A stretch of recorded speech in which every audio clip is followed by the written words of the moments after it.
In a land fractured by generations of war, where rivers ran red with the cost of endless ambition, one leader emerged. Not with the largest army or the most fearsome reputation, but with something far more powerful, a vision.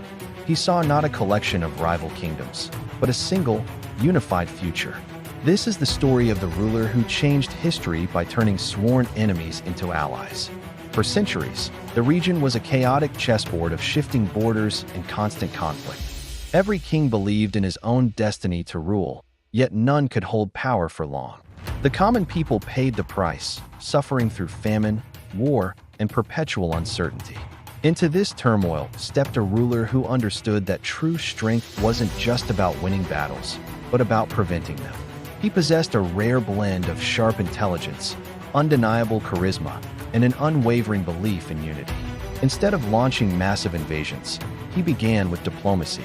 He forged marriage alliances, turning rival dynasties into family.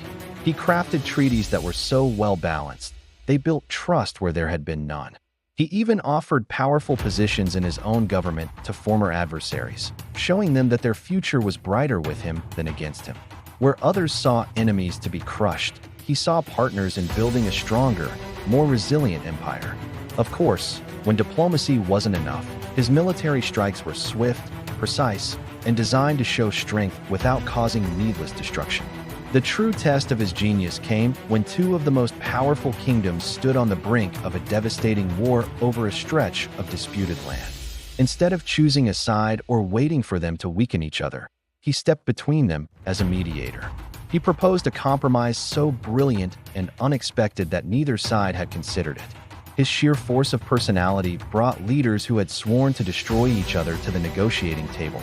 This masterstroke didn't just prevent a catastrophic war. It cemented his reputation as a leader of unparalleled strategic wisdom. Soon after, other kingdoms, witnessing his growing influence and the stability he brought, began to voluntarily join his alliance. The wars were over, but a new challenge began: how to govern a land of former enemies. He immediately established a standardized set of laws to ensure fairness for all. He launched massive infrastructure projects, building roads and bridges that connected once isolated cities and fostered trade. He promoted cultural exchange and religious tolerance, slowly healing the old wounds of division. What began as a fragile coalition transformed into a durable, thriving empire. The empire he forged endured long after his lifetime.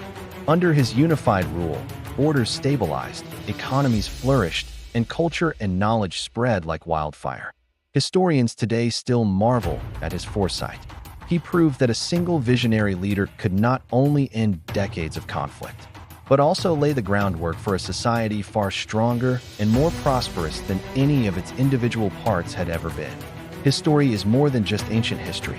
It's a timeless lesson in leadership. It reminds us that true power lies not in division, but in the courage to build bridges, to find common ground, and to make allies of our rivals. In a world that often feels just as fragmented, his legacy challenges us to think differently about conflict and unity. If you find these stories of great leaders and forgotten empires as fascinating as I do, make sure to subscribe and join us for more deep dives into the lessons of the past. Thanks for watching.